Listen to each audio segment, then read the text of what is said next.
As a left arm bowler مجھے محمد عامر سے بہت محبت ہے. تو کوشچن یہ ہے کہ جب محمد عامر پرفارمنس دکھا رہے تھے تو انہیں سائڈ لائن اچانک کیوں کر دیا گیا اور وہ کیوں آپ سے اتنی زیادہ خفا ہو گئے؟ دیکھیں جی، یہ پہلے تو آئی تھنک یوتھ کو یہ سمجھنا ہے کہ جو فکسنگ میں ملوث ہیں اور جو ٹینٹڈ ہے اس سے محبت نہیں کی جاتی ہے.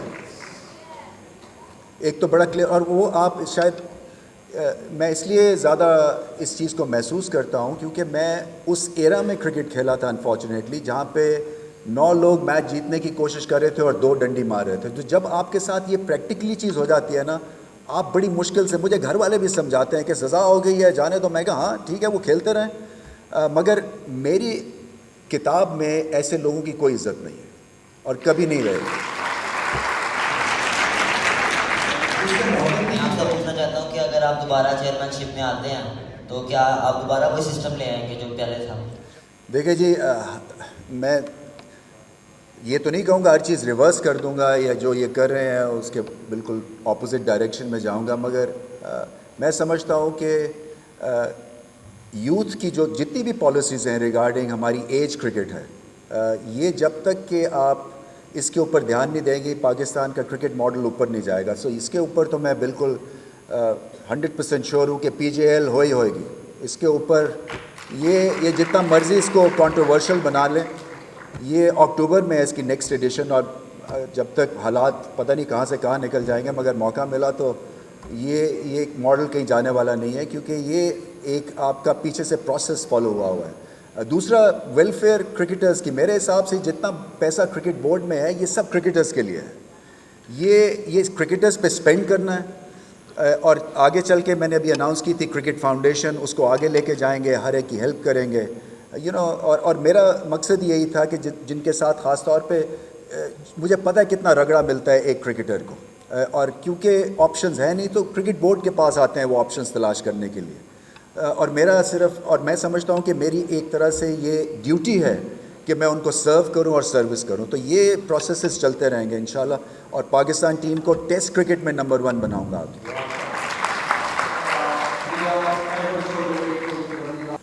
اب سوال کرنا شروع ہو جاتے ہیں اور اس کے جواب آپ کے سامنے ہوتے ہیں کہ کیوں نہیں ہماری اسپورٹس کی ایکسلنس یا کرکٹ کی ایکسلنس جو ہے وہ ایک خاص انداز سے اپورڈلی موبائل کیوں نہیں ہوتی. اور وہ اسی لیے نہیں ہوتی ہے کہ جب آپ ایک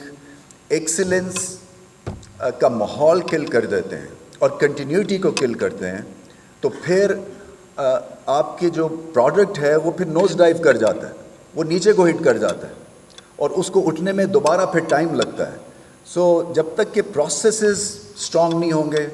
یعنی کہ آپ کی جب کہ فار ایگزامپل کرکٹ کے process under 19، under 14، under 17 path way cricket, جب تک یہ قابو میں نہیں ہوگی تو آپ کو ٹاپ لیول کے اوپر انٹرنیشنل سٹارز کنٹینیولی نہیں ملیں گے،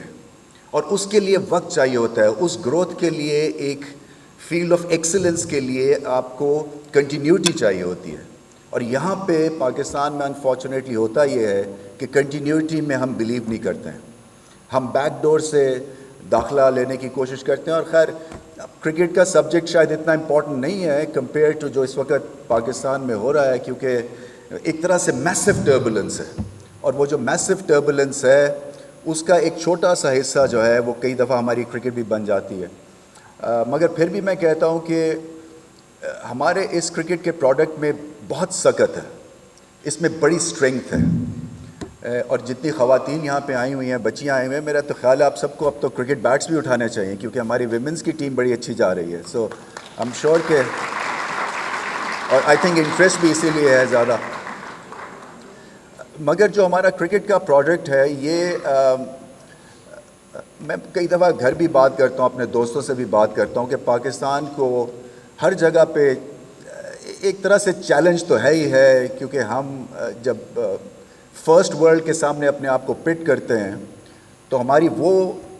ایک طرح سے قابلیت نہیں ہے جیسے ہونی چاہیے. مگر کرکٹ ایک واحد فیلڈ ہے جہاں پہ ہم فرسٹ ورلڈ کو تڑی لگا کے اور ان سے میچز جیتتے ہیں. یہ بہت بڑا ایک فنامنا ہے، اور اس کی بڑی وجہ یہ ہے کہ سم ہاؤ جو کرکٹ کا پروڈکٹ ہے وہ ایک طرح سے ایک ببل میں رہ کے اور اس نے گرو کیا ہے. اور سب کے لیے ایک بڑی زبردست یہ کیس اسٹڈی بھی ہے کہ ہر جگہ پہ ہمیں اگر مار پڑتی ہے تو کرکٹ فیلڈ میں ہم کیسے کھڑے رہتے ہیں, اور اس لیے کھڑے رہتے ہیں کہ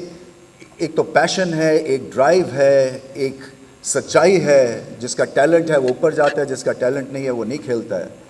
مگر ایک چیز جو اس کو بار بار لڑتی ہے وہ لیک آف کنٹینیوٹی ہے. میں سمجھتا ہوں کہ میں اپنا یہاں پہ کوئی کیس پلیڈ کرنے نہیں آیا, مگر مجھے افسوس اسی لیے ہوتا ہے کہ جب ایک اچھی بھلی ایک سینیریو ڈیولپ ہو رہا ہے جہاں پہ آپ کا پچھلا 1-1.5 سال میں آپ نے دیکھا کہ ہم نے وائٹ بال میں بہت کم ہوتا ہے کہ آپ ورلڈ کپ کھیل جاتے ہیں. حالانکہ میں بابر اعظم اور کمپنی سے ہمیشہ کہتا ہوں کہ جب تک سلور ویئر نہیں ہوگا, جب تک ٹرافیز نہیں ہوں گی, آپ کی عزت نہیں ہوتی ہے. سو فائنل کھیلنا بہت اچھی بات ہے, مگر جب تک آپ جیتیں گے نہیں تو ہماری یوتھ جو ہے وہ آپ کو پراپر طرح سے آپ کو ہیرو نہیں مانے گی. سو ہیرو بننے کے لیے بڑا ضروری ہے کہ ہمارے پاس سلور ویئر ہو. مگر جتنے ہمارے وسائل ہیں اس کو سامنے رکھتے ہوئے آئی تھنک ہماری گروتھ پھر بھی ٹھیک ہے. مگر بیک ڈور سے کانسٹیٹیوشن کو بلڈوز کر کے کسی کو امپوز کر دینا اس کرکٹ بورڈ پہ, میں سمجھتا ہوں کہ یہ سب کے ساتھ جاتی ہے, یہ یوتھ کے ساتھ جاتی ہے. اس لیے کہ آپ بھی ایک طرح سے رڈرلیس ہو جاتے ہیں, آپ کو بھی سمجھ نہیں آتی کہ ہو کیا رہا ہے, کون ٹھیک ہے کون غلط ہے. آج کل سوشل میڈیا کے اوپر آپ جو سچی اور غلط خبریں چلا کے جس مرضی کو کریکٹر اس کا اسیسنیشن کر دیتے ہیں. آئی تھنک تھوڑا سا ہمیں اس کے اوپر دھیان دینے کی ضرورت ہے, کیونکہ یہ جو کرکٹ کی انسٹیٹیوشن ہے میں سمجھتا ہوں یہ اتنی ہی اسٹرانگ انسٹیٹیوشن ہے جتنی کہ فار ایگزامپل آرمی کی انسٹیٹیوشن ہے, کیونکہ یہ پورے پاکستان کو اکٹھا کرتی ہے. اس کے اوپر ہم culture, creed, colour, race, language سب بھول کے جھنڈے کے نیچے آ جاتے ہیں. سو اس کی اہمیت جاننے کی ضرورت ہے, اور جب تک کہ یوتھ اس کی اہمیت نہیں جانے گا یا اپنے ویو پوائنٹ کے ساتھ غلط کو غلط نہیں کہے گا, ہم اسی طرح سے کبھی اوپر جائیں گے اور کبھی نیچے جائیں گے. اور اگر یہ اتنا اسٹرانگ بانڈ ہے تو پھر آئی تھنک سب کا اس میں اسٹیک ہے, اور اس میں اسٹیک یہ امپورٹنٹ ہے کہ آپ لوگ بھی سمجھیں کہ جو کرکٹ کا ماڈل ہے یہ ایک پاکستان کا ماڈل ہے, اور ایک سکسیزفل پاکستان کا ماڈل ہے, ایک منی می ہے پاکستان کا. سو اس طرح سے اگر کانسٹیٹیوشنل بلڈوز کوئی کر دیتا ہے ایک آدمی کو فٹ ان کرنے کے لیے یا ایک گروپ کو فٹ ان کرنے کے لیے, یہ کرکٹ کے ساتھ زیادتی ہوتی ہے. مگر پھر بھی ہیڈس آف ٹو پاکستان کی کرکٹ ٹیم, کیونکہ بابر اعظم اور ان کے نیچے یہ ٹیم کھڑی رہی ہے. میری بہت ساری انٹریکشن ہوتا ہے ہمارے سپر سٹارز کے ساتھ, اور ان کا دل صاف ہے, ان کا فوکس بالکل کرکٹ کے اوپر ہے, اور یہ بڑی اچھی بات ہے. اس لیے کہ اب آف دا فیلڈ جب ٹربولنس ہوتی ہے تو آپ کا فوکس بھی آف ہو جاتا ہے, مگر یہ اپنا فوکس آف نہیں ہونے دیتے ہیں, اور روم فار امپروومنٹ ہے, اس میں کوئی شک نہیں ہے. مگر آگے چل کے آپ دیکھیں گے کہ یہی ایک ہمارا پروڈکٹ ہوگا جو کہ انشاءاللہ بڑے بڑے ٹورنامنٹس بھی جیتے گا.